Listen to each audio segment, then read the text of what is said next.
E agora chegamos na parte mais interessante dessa P2, que são os modelos contínuos. Tudo bem, modelos discretos a gente viu, que é aquela coisa de variáveis discretas, variáveis que só são atribuídas valores inteiros, valores naturais. No caso das contínuas, agora a gente já não tem essa restrição. Os nossos valores podem ser valores de medidas, de pesos, de altura, de tempo, podem ser valores com vírgula, pode ser dízimas, enfim, modelos contínuos. Espero que vocês estejam familiarizados com a questão das variáveis contínuas que a gente viu lá na última prova. Continuando. Modelos contínuos. Nosso primeiro modelo, e talvez o mais simples desse tópico, é o modelo uniforme. O modelo uniforme tem uma função densidade de probabilidade constante dentro de um intervalo. Ou seja, se a gente integrar essa função densidade de probabilidade, ela retorna para a gente a probabilidade de ocorrência para esse intervalo. E aqui eu vou parar, repetir com calma e escrever, porque é uma coisa vista na P1 que talvez pode não estar fresca na mente de muitos. A FDP, essa função querida, ela é a função densidade de probabilidade. Ela é uma função f de x igual a alguma coisa, que, quando eu integro ela no intervalo AB, ela retorna para mim a probabilidade de x cair entre AB. Isso aqui é muito importante, isso aqui é basicamente tudo que a gente vai usar em modelos contínuos. Nesse caso aqui, a nossa função é constante. Ou seja, a hora que eu integrar, eu vou ter a área de um quadrado. Então, para você que quer fazer uma integral, você integra a função densidade e probabilidade da distribuição uniforme, que é essa coisa representada por f de x igual a 1 sobre b menos a, sendo b o limite superior e a o limite inferior do nosso intervalo, ou aquele que tiver mais familiarizado, pelo menos geometricamente, com as integrais, pode ver que isso é sempre a área de um quadrado. Então, fica essas duas abordagens, você adota aquela que você achar mais interessante ou mais fácil de resolver. E seguindo aquele roteiro, a gente sempre determina a distribuição, o valor esperado e a variância. E como que a gente calcula o valor esperado e a variância? Vou retomar esse ponto. É sempre pela definição já vista lá no nosso fluxo anterior. Aplicando aquela definição, que eu não vou aplicar aqui por questão de tempo e de praticidade, a gente acha que o valor esperado do modelo contínuo de distribuição uniforme é A mais B sobre 2, é a média dos intervalos, o que faz sentido. E a variância é B menos A ao quadrado sobre 12. E aí é consequência da definição, como eu comentei. E aqui ele comenta aquilo que eu comentei acima, que é P de x menor do que x, é a integral no intervalo, que de maneira prática é a área de um retângulo. Isso aqui tende a ser simples, tende a ser prático, é um modelo contínuo que, se cair na prova, a gente tem sorte. É o mais fácil de trabalhar. E aí tem um exercício que eu vou passar bem por cima dele, porque é só a aplicação disso que a gente viu. Ele diz assim: em um salão de beleza, um descolorante capilar indica que o tempo necessário para que sua química faça efeito no cabelo de um cliente segue uma distribuição uniforme no intervalo de 30 a 50 minutos. Perceba que ele deu para a gente a distribuição que a variável segue. Ótimo. E ele deu para a gente o intervalo. Qual a probabilidade de o cabelo de um cliente não ter descolorido após mais de 45 minutos, sabendo que a química não fez efeito 35 minutos após ter aplicado o produto? E aqui eu vou chamar a atenção para um detalhe. Não é porque que a gente está vendo modelos contínuos, modelos discretos e estamos na P2 que os temas da P1 deixaram de ser relevantes. Isso aqui é uma aplicação de probabilidade condicional, coisa que a gente já viu. Qual a probabilidade de o cabelo do cliente não ter descolorido após 45 minutos, dado que não fez efeito após 35 minutos. É uma questão de probabilidade condicional.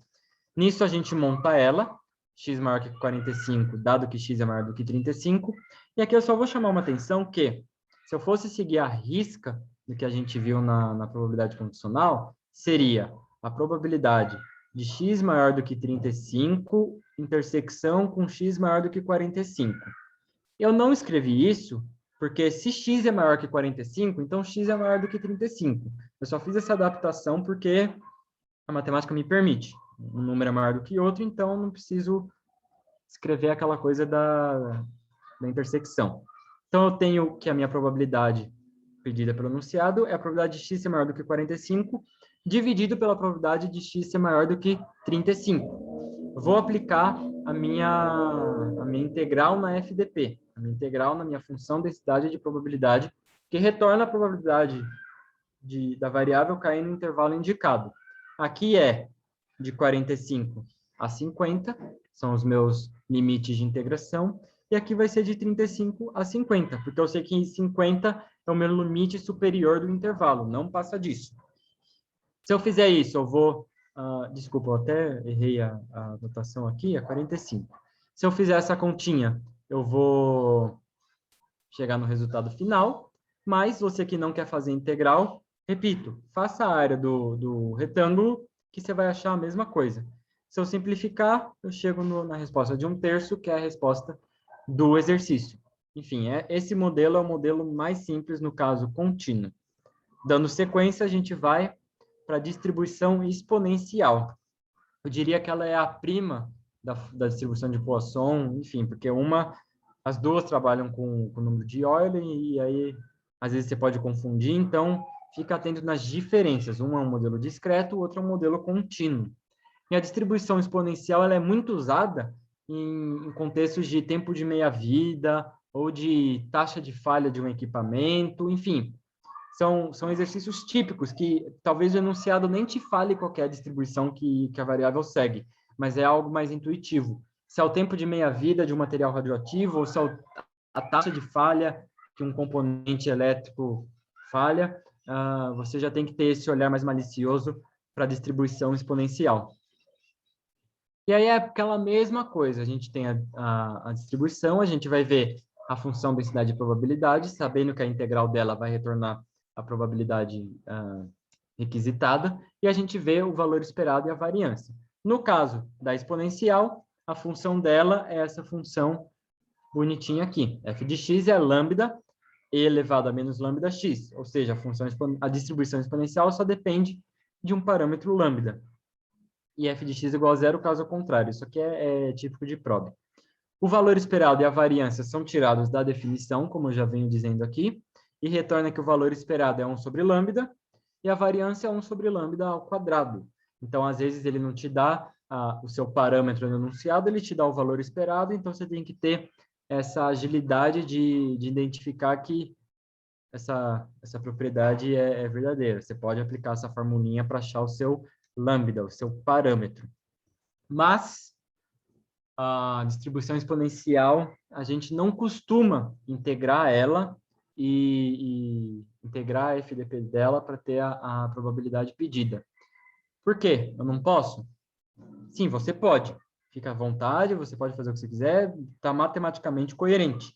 Porém, é mais prático você usar a função acumulada dela. E aqui eu vou pedir para a gente relembrar esse conceito que foi dito no Fuja da P1. Eu tenho a minha f de x, que é a minha função densidade de probabilidade. Se eu integro ela, eu vou ter f de x, uma notação que eu imagino que vocês estejam acostumados com o cálculo. Se eu derivar f, eu tenho f, se eu integrar f, eu tenho f. E essa aqui é a função acumulada de probabilidade, ou seja, se f de x igual a 8, seria a função acumulada até x valendo 8. Então, é x valendo 0, 1, 2, 3, 4, até 8. Isso contínuo, então de menos infinito até 8, para ser mais rigoroso matematicamente. E por que a gente usa ela? Primeiro, pelo contexto dos exercícios.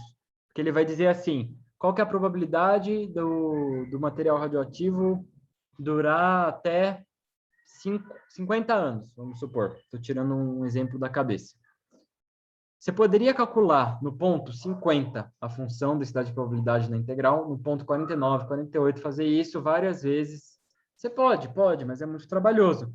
É mais prático a gente usar a acumulada, que vai pegar desde o primeiro tempo até o tempo que você determinou, ou que o enunciado pediu, e te retornar a função probabilidade a probabilidade pedida. De maneira algébrica, o que eu estou dizendo? Esse quadrado aqui, que eu diria que é o que você precisa saber, junto com o valor esperado da variância, para distribuição exponencial. O que esse quadrado diz? A probabilidade de x, de x, da minha variável, ser menor ou igual a x, que é o valor atribuído a ela, é a função acumulada no ponto x, dado o parâmetro lambda, que, no caso, é essa função aqui. E de onde eu tirei essa função? É a integral dessa aqui. Quem estiver duvidando, fica à vontade para fazer a integral, jogar num software qualquer, que você vai ver que os resultados tendem a bater. E aí, da mesma forma que a distribuição de Poisson, essa aqui também, a distribuição exponencial, também tem falta de memória. Ou seja, aquela coisa. A probabilidade de x ser maior do que t mais t0, dado que x é maior do que t0, é a probabilidade de x maior do que t. Que é a mesma coisa que a gente viu lá, que a probabilidade de x ser maior do que 12, dado que x é maior do que 8, é a probabilidade de x ser maior que 4.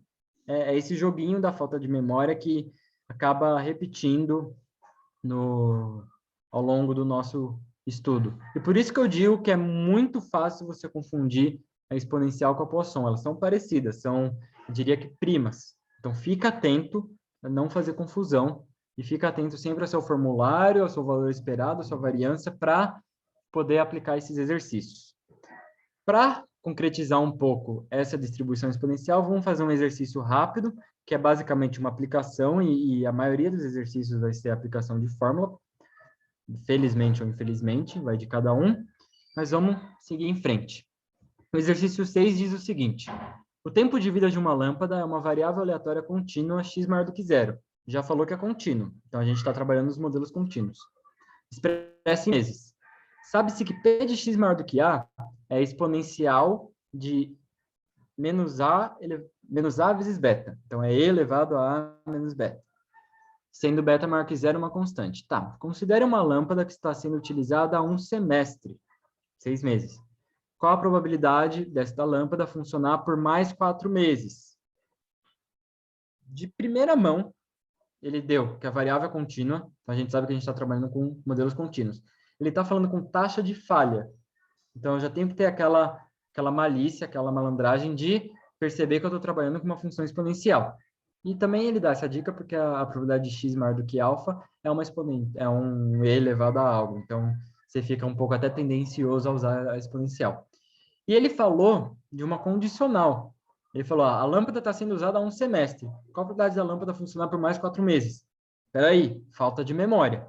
Não importa, eu vou fazer aquela subtração dos tempos e calcular uma probabilidade só. Vamos ver a resolução deste exercício. Ele diz assim: se a probabilidade de x ser maior do que A é 1 menos x menor ou igual a A, ou seja, estou trabalhando com complementar. Se eu quero o A, eu calculo tudo que não é A e tiro do 1. Então, eu tenho um A. Faz sentido para vocês? Se não faz sentido, vocês vão insistindo nesse assunto, que eu acho que é uma ferramenta muito bom quando você está perdido em algum exercício. Sempre tenta olhar para o complementar. E a gente também sabe que P de x menor do que A, que é a função acumulada, porque a gente sabe que é exponencial, vai ser 1 menos E elevado a menos A. Mas, se eu fizer essa igualdade, se eu igualar esse lado aqui com esse lado aqui, eu chego nessa expressãozinha aqui. Eu substituo P de x menor do que A pelo que ele me deu no enunciado, eu chego nisso. Do enunciado, eu sei que o resultado daria alfa vezes beta. Disso, eu tiro que o lambda vale beta. Beleza, temos o valor de lambda. E o que está sendo perguntado é, x maior do que 10? É 4, desculpa. Deixa eu corrigir aqui, a gente já faz na hora. X maior do que 4, dado que x... desculpa, vou ter que fazer para 10 e corrigir no enunciado. Eu peço perdão. Ah, não, tá certo. Fazendo confusão, desculpa, gente. X maior do que 10, dado que x maior do que 6. É a probabilidade de x ser maior do que 4, ou seja, a probabilidade dele durar mais 4 meses. Ele está pedindo maior ou igual a 4. E aí vem aquela coisa que eu pedi para prestar atenção. Trabalha com complementar. E é muito intuitivo trabalhar com complementar no caso da distribuição exponencial. P de x maior do que 4 é 1 menos P de x menor do que 4. E P de x menor do que 4 é a função acumulada no ponto 4. Ou seja, isso aqui já pula para isso aqui. E qual que é a função acumulada da distribuição exponencial? Já é tabelada, já é dada no nosso formulário, a gente só aplica o parâmetro a ela, faz essa continha, 1 cancela 1, negativo com negativo vai dar positivo, eu vou retornar o meu valor do exercício. Perceba que, qual a maior dificuldade, eu diria, desse exercício? É lembrar da falta de memória e identificar como uma distribuição exponencial. De resto, é aplicação de fórmula, então não tem motivo para grandes desesperos. Aqui tem um exercício 7 que eu vou deixar para vocês darem uma olhada, ele está explicado. É a mesma coisa, são taxas de falha, e aí ele pergunta uma probabilidade que você tem que ter lá um quê de interpretação, mas aqui está explicadinho para vocês verem com calma. Dando sequência ao nosso estudo, a gente chega no tema mais importante, eu diria, dessa prova e talvez do curso inteiro de probabilidade que a gente vai voltar a ver em estatística lá na sequência natural do estudo, que é a distribuição normal. E eu aposto que todo mundo aqui viu pelo menos uma vez na vida a distribuição normal. Se você sabia ou não que era normal, não vem ao caso, mas vocês já viram. Aparece em biologia, se eu vou pensar em seleção natural, aparece em sociologia, aparece em geografia, aparece em tudo quanto é estudo. Por isso, a importância dela. É algo muito visto no nosso dia a dia. Tem muitos contextos de aplicações. E o que eu preciso o que eu preciso saber da distribuição normal? Bom, seguindo aquele nosso roteiro, primeiro a gente vê a função densidade de probabilidade. E apesar de ser uma distribuição muito usada e ter uma imagem boa, a função dela é essa coisa feia. A função dela depende de x, mi e sigma. X é a variável, o mi é a média, o valor esperado. Sigma é o desvio padrão, mas a gente vai usar a variância sempre. Enfim, depende desses 3 parâmetros. Eu preciso deles 3 para começar a trabalhar. E a função é essa coisa feia, 1 sobre 2 raiz de 2π vezes sigma vezes z elevado a menos x menos mi elevado ao quadrado sobre 2 sigma quadrado. Aí você vai me perguntar, tá bom, para eu ter a probabilidade no intervalo, eu vou ter que integrar essa função feia? Sim, você pode. Falei, a gente vai ver um método para fugir disso? Vai.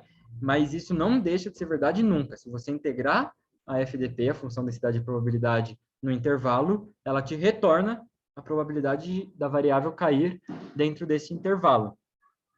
E aqui a apostila até chama atenção que não usaremos a fórmula da função densidade de probabilidade normal.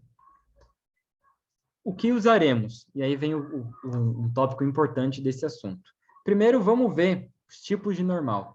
Se eu tenho uma normal, por exemplo, com a média 80 e o desvio 15, eu vou ter uma coisa desse tipo aqui. Uma normal com média baixa, mais uma variância, assim, eu diria até longa, uma variável, uma curva um pouco mais gordinha, vou dizer assim. E essa outra normal, uma normal com média 100 e desvio 5, ou seja, a média dela já é maior e ela é mais achatada, ela é mais condensada, dado que o desvio dela é menor, a variância também vai ser menor por consequência. E disso, perceba que eu posso ter 1 milhão de normais, eu posso ter infinitas normais, porque depende do mi, depende do sigma, eu posso criar várias e aí eu vou ter que calcular a integral de cada uma, enfim, não é nada prático. O que a gente faz? A gente faz o processo de padronização. O que isso quer dizer? Tem uma integral, quer dizer, tem uma normal, chamada normal padrão. Que normal padrão é essa? Ela tem média 0 e variância igual a 1. Por consequência, desvio igual a 1 também, dado que o desvio é a raiz da variância sempre. E por que essa normal padrão é tão especial? Porque existem pessoas que já calcularam os valores daquela integral feia para essa normal padrão. E esses valores estão tabelados na tabela de distribuição normal. E aqui eu chamo um adendo. Essa tabela você pode achar num software, você pode achar no Python, no R, no C, você pode achar a tabela impressa, você pode achar a tabela que dá os valores de 0 até Z, você pode achar de menos Z até Z, enfim. Eu sempre peço para pedir atenção para a metodologia que a sua tabela segue. Presta atenção nisso, isso aqui vai ficar mais claro quando a gente vai fazer o exercício. Mas, voltando ao nosso processo de padronização, a nossa estratégia aqui é a seguinte: eu tenho infinitas normais que existem. E não é prático para mim integrar cada uma delas para retornar a probabilidade de ocorrência, porque, além de ser uma integral feia, é uma quantidade de contas absurdas. O que a gente faz? A gente padroniza o exercício. O que isso quer dizer? A gente pega aquela integral feia e arrasta ela para a integral padrão. E como que eu faço esse arraste? Eu tiro a média da minha variável, ou seja, se eu adicionar a média, ela vai para a direita, se eu tirar a média, ela vai para a esquerda, se eu zerar a média, ela vai ficar no meu eixo, que é o caso da normal. E se eu dividir pelo meu desvio, o que é a raiz da variância, sempre nessa ordem lógica, ela vai achatar, ela vai adquirir a forma da normal padrão. E por que isso é interessante? Porque o nosso exercício padronizado, a gente vai poder usar a nossa tabela. Um exercício que, em tese, era a probabilidade de x está entre A e B, sendo x uma variável aleatória qualquer, com média e variância qualquer, a gente arrasta ela para o nosso problema padronizado, e aí a gente vai querer achar a probabilidade da nossa variável z, que é a nossa variável padronizada, cair em intervalos diferentes, que são intervalos que a gente fez essa correção conforme esse arraste da normal para normal padrão. Se não ficou claro, a gente vai fazer um exercício para ficar menos abstrato, eu diria. Mas só para deixar aqui anotado, e se você não for bom de memória, eu sugiro que pelo menos tire um print disso aqui ou anote no papelzinho, é o nosso roteiro de resolução de normais, de exercícios de distribuição normal. Primeiro a gente descobre o mi e o sigma, porque são os parâmetros da função. Depois disso, a gente descobre o que o enunciado quer. A gente passa o problema para normal padrão. A gente padroniza o problema, porque lá a gente sabe trabalhar com ele. Resolve o problema na normal padrão e, se necessário, volta para a nossa normal. O que é interessante é que essa probabilidade tem o mesmo valor numérico do que essa. Por isso que é interessante fazer essa conversão. Mas para sair dessa coisa abstrata que a gente está conversando, vamos fazer esse exercício 8 para ficar um pouco mais claro de como se dá o processo de padronização. O exercício 8 diz o seguinte: x é uma variável aleatória com distribuição normal, com média mi igual a 145 e sigma ao quadrado igual a 225. Ele me deu a variância nesse caso, mas a gente sabe pegar o desvio padrão a partir da variância. E ele pede a probabilidade de x ser menor ou igual que 150. E aí, eu repito, vocês podem, ninguém está impedindo, pegar aquela função feia, de função densidade de probabilidade feia, integrar de menos infinito a 150 e retornar um valor. Pode. Se você aplicar os parâmetros e tal, você pode. Mas não é prático. O que a gente vai fazer? A gente vai padronizar o nosso exercício. Como que eu padronizo? A minha variável z vai ser x menos 145, que é a minha média, dividido por 15, que é meu desvio padrão. Meu desvio padrão é igual à raiz da variância, ou seja, 15 é igual à raiz de 225. Sempre preste atenção nisso, porque você pode acabar confundindo os valores e achar uma padronização totalmente diferente e errada.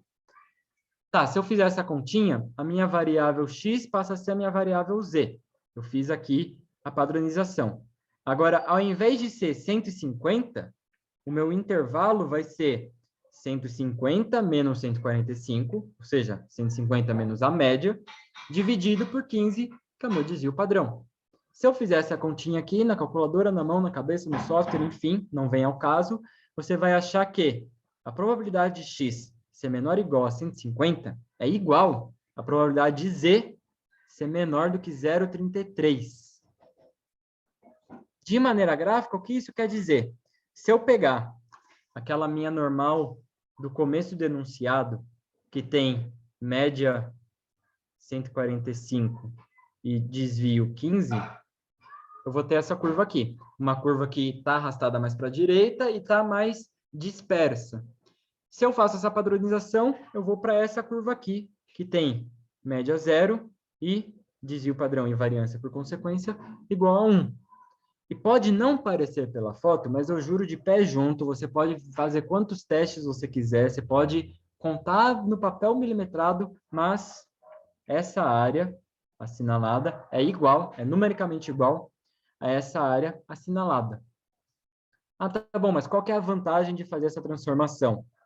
Bom, eu quero Z, vamos memorizar aqui, eu quero Z menor do que 0,33, certo? Então, primeiro, segue o raciocínio comigo. A função normal, o gráfico da normal, é simétrico. Ou seja, o que eu tenho desse lado, eu tenho desse lado. Beleza? É uma propriedade de simetria.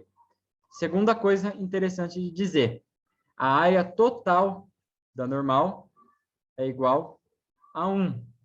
Por que a área total da normal é igual a 1? Lembra lá na P1 que a gente falou que se a gente integrar a nossa função em todo o domínio, tem que retornar 1, que é igual ao espaço amostral? A probabilidade de ocorrer o espaço amostral é igual a 1. Então, se eu integrar minha função em todo o domínio, resulta 1. Se eu integrar a função normal de menos infinito a mais infinito, resulta 1. Beleza? Espero que sim. Então, se eu juntar as duas propriedades, o que eu vou ter? Metade da minha curva, a área é igual a meio. E por que que eu estou fazendo isso? Perceba. Eu estou dizendo que a probabilidade de Z ser menor ou igual a 0,33 é igual à probabilidade de Z ser de 0 até 0,36, somado com a probabilidade de Z ser menor do que 0. Então, eu vou pegar toda essa parte em verde, que é Z menor do que 0, e vou pegar toda essa parte em verde, que seria Z igual a 0,33. Então, eu vou ter eu vou abranger todo o domínio necessário. E por que que eu fiz essa transformação? Porque a minha e a da THM, tabela de distribuição normal, está pautada sobre este modelo. A minha probabilidade está de 0 até Z. Então, eu sempre tenho que estar atento para o tipo de tabela que você está trabalhando. Se eu vier aqui na minha tabela, eu quero 0,33. Eu venho aqui no 0,3, o próximo número é 0,3, então eu vou ter 0,1293, que é a minha probabilidade do Z estar entre 0 e 33, indicada aqui na mesma cor verde. Se eu somar isso com a probabilidade do Z ser menor do que 0, eu vou resultar em aproximadamente, óbvio, nesse resultado aqui. De maneira prática, o que quer dizer? Para minha variável Z ser menor do que 0,33, eu tenho uma chance de 63%. O que é equivalente a eu dizer, para minha variável X ser menor do que 150, desculpa o erro de digitação aqui, é igual a 63%. Isso aqui é uma ferramenta muito poderosa, porque você está trabalhando com X, mas você jogou o problema para Z e ele mantém a igualdade, mantém as propriedades. Então, é muito mais fácil, muito mais prático você padronizar o seu exercício para obter a resposta para o seu problema original. Você dá um passo para trás para dar dois para frente, se eu for falar isso numa linguagem mais popular. E aí, essa aqui é a dica, sempre faça os desenhos. Então, se ele te dá lá uma normal, mas que normal feia. Se ele te dá uma normal, e ele fala a probabilidade de x ser maior do que menos 0,2, vai lá na sua normal, estima o ponto 0,2 e vê, para ser maior é isso. P de, vamos por Z, maior do que menos 0,2. Tô rabiscando aqui só para conversar com vocês. E aí você tem que jogar para aquele modelo da tabela. Então, isso aqui é a mesma coisa que essa parte da tabela, porque opa, aqui, porque essa parte da tabela porque é simétrico. Então, é igual a probabilidade do Z ser maior que 0,2. Nós temos um mosquito aqui me atrapalhando, então eu estou dando um tchauzinho para a câmera. Enfim, e desculpa que eu errei o sinal aqui, é menor, porque é negativo. Tá. Então, a probabilidade do Z ser menor do que 0,2 é igual à probabilidade do Z ser maior do que 0,2. E a probabilidade do Z ser maior do que 0,2 é 1 menos a probabilidade do Z ser menor do que 0,2, que é igual a 1 menos a probabilidade do Z ser menor do que 0 menos a probabilidade do Z tá, do Z está entre 0 e 0,2. Isso aqui é o que eu mais recomendo a vocês. Veem normal, a primeira coisa, faz o desenho para tentar entender o que está acontecendo. Entender o que está acontecendo e usando essas propriedades da simetria e da padronização, vai para a tabela e acha o valor da sua probabilidade, responde e corre para o abraço, que a tendência é você ter acertado se você seguir os passos corretamente. Vamos passar. Esse aqui é um exercício 9, eu não vou resolver aqui porque ele é um pouco longo. Eu vou pedir para vocês darem uma olhada se for do interesse, mas é um problema prático de distribuição normal. A gente tem uma linha de produção que produz parafusos e eles vão ver o diâmetro dos parafusos. E ele pede a probabilidade do diâmetro cair entre 8,50 e 10 milímetros. Ele te deu um intervalo, no enunciado ele te deu a média e a variância, então ele te deu os parâmetros necessários para utilizar a padronização. Você resolve esse problema, padroniza, vê a tabela e corre para o abraço. É simplesmente aquele roteirinho que eu mostrei para vocês, pedi para vocês anotarem, que tende a ser muito dinâmico. Se fizer tudo certinho, com calma, com desenho, eu acho que não confunde. Dando sequência, vamos continuar a nossa teoria. Isso aqui é um prefácio, eu diria, isso aqui está antecedendo o grande teorema da probabilidade, eu diria, dessa disciplina que a gente tem aqui. Que é o seguinte, vamos supor que eu tenho uma variável y, que é a soma de vários x, é uma combinação linear de x. Se você caiu de paraquedas e não está familiarizado com o conceito de combinação linear, é simplesmente isso aqui, é um número vezes x, mais outro número vezes outro x, mais outro número vezes outro x, e assim por diante. Uma combinação linear das minhas variáveis. Voltando, se eu tenho uma variável y, que é uma combinação linear de variáveis aleatórias x, eu posso dizer que se x for independente ou não, a minha média dessa variável y, deixa eu puxar aqui, mas a minha média da variável y seria igual à combinação linear das médias das variáveis x1, x2, x3, xn. Propriedade interessante. Então, se eu tiver ali várias binomiais, e a variável y é uma somatória de binomiais, a minha média vai ser a combinação linear da esperança das binomiais. Se eu tiver para exponencial, mesma coisa. Independentemente da distribuição, se eu tenho uma variável que é uma combinação linear dessas distribuições, eu sei calcular o valor esperado dessa variável que é a soma. E para variância, a gente tem a mesma coisa, só que com algumas adaptações. A primeira ela só vale se as variáveis forem independentes. Então, prestar atenção para esse ponto. E ela vai ser o fator elevado ao quadrado multiplicado pela variância da variável x. Então, se eu tenho lá repetindo, uma variável que é uma combinação linear de outras variáveis, a variância dessa variável é a combinação linear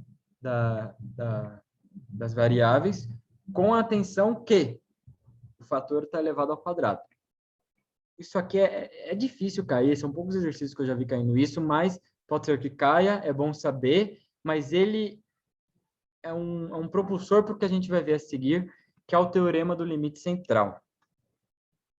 Aqui tem um exercício, eu vou pular ele porque não vem muito ao caso, quem tiver interesse pode dar uma olhada, mas eu acho que vale gastar o nosso tempo com o teorema do limite central, que é um teorema muito poderoso, um teorema que a gente vai usar em estatística, que é bom ter ele consolidado em você. Ele diz o seguinte: seja x1, x2, x3, xn, uma sequência de variáveis aleatórias independentes e identicamente distribuídas com média μ e variância sigma ao quadrado.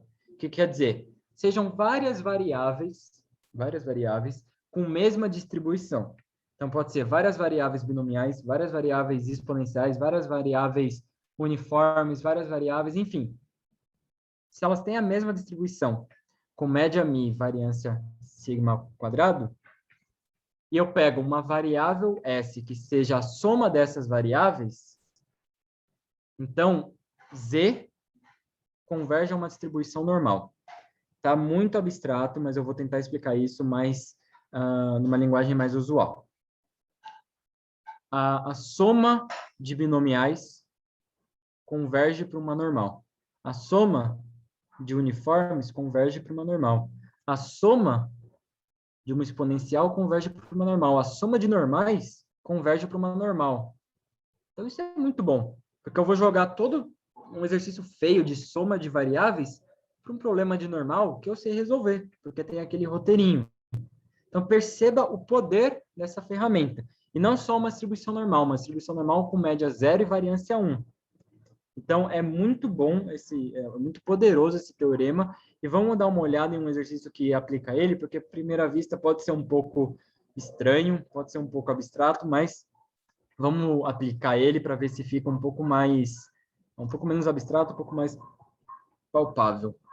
Seja S a soma de 9 variáveis aleatórias independentes. Tá bom, então S vai ser lá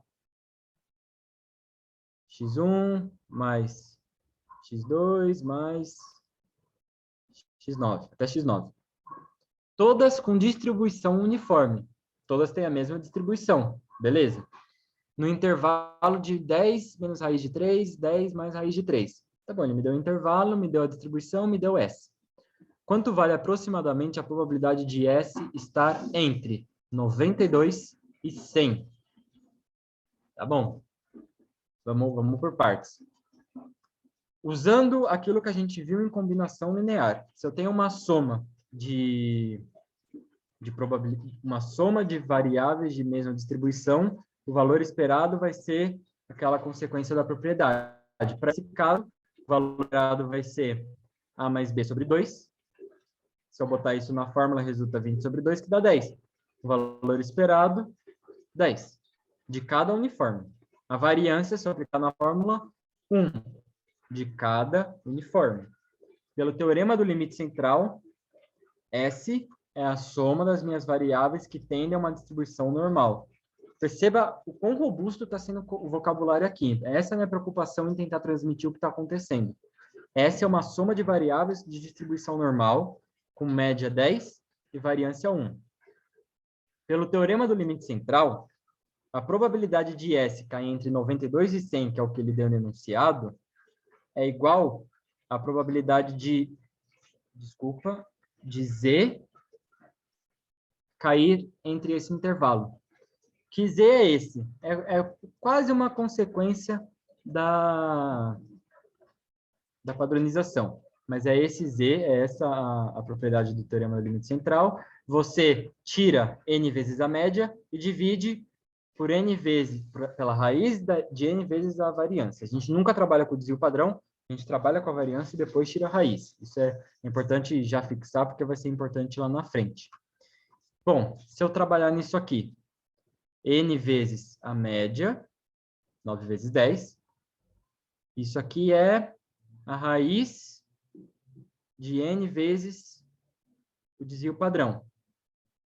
O desvio padrão é 1, 9 vezes 1 dá 9, dá raiz de 9. Beleza, até aqui tudo bem. Se eu fizer essas continhas, você pode fazer aí do celular para confirmar, mas eu vou resultar aqui. A probabilidade da soma dessas variáveis distribuídas uniformemente entre 92 e 100 é igual à probabilidade da minha variável z, que tem distribuição normal, cair entre 0,66 e 3,33. E eu não sei vocês, mas isso aqui é muito poderoso. Isso aqui é lindo, gente. Pensa, uma soma de distribuições uniformes tende a uma distribuição normal. Isso aqui facilita muito a nossa vida, porque aí, ó, a gente quer agora achar a probabilidade do z cair nesse intervalo, e aí aquela coisa, vai, desenha, vê o que está acontecendo. Quer ver? Vamos desenhar aqui para ter uma ideia, que eu acho que é bom incentivar esse hábito. Eu tenho aqui a minha distribuição normal, com média 0 e desvio padrão 1, e eu quero a probabilidade do z cair entre 0,66 e 3,33. Então, seria essa área aqui. Opa, o software fica tendendo a um triângulo. Aqui, pronto. Percebe que é a mesma coisa que eu calcular essa distância e tirar essa distância não, essa área verde, que eu não vou desenhar para não poluir nosso desenho, e tirar essa área amarela. Faz sentido para vocês? É a mesma coisa que eu pegar, tudo isso e tirar isso aqui. Feito essa álgebra, eu tenho a probabilidade pedida. E por que eu deixei dessa forma? Repito, porque a minha tabela, a da THM, e você vê a usada por vocês, me dá a tabela de distribuição normal sobre esse molde, z entre 0 e um número. Se eu for lá na tabela e ver os valores correspondentes, eu vou achar 0,49957 e 0,24537. Beleza? Isso aqui é da tabela. Feita essa continha, resulta que a probabilidade do S cair entre 92 e 100 é 0,744, aproximadamente 74%. Perceba o poder dessa ferramenta. Para mim, isso aqui é o ápice da teoria de probabilidades que a gente vê na nossa graduação. Dando sequência, a gente acabou os modelos contínuos. E a gente vai para o último tópico do nosso Fuja, que eu espero que esteja sendo proveitoso para vocês. Mas antes de continuar, eu quero fazer uma pequena recordação do que a gente viu até aqui. Modelos discretos, que são modelos de probabilidade para variáveis discretas, aquelas que assumem certos valores, 1, 2, 3, não assumem aqueles números com vírgula. Aí a gente viu Bernoulli, binomial, geométrico e Poisson. Beleza? Partimos para os modelos contínuos. Variáveis contínuas que assumem valores numa reta real. Valores com vírgula, pi, enfim, tudo. Quais são esses modelos que a gente viu? Uniforme, exponencial e normal, se eu não me engano. Essas três. E aí a gente vai para o nosso último ponto, que é função de densidade de probabilidade com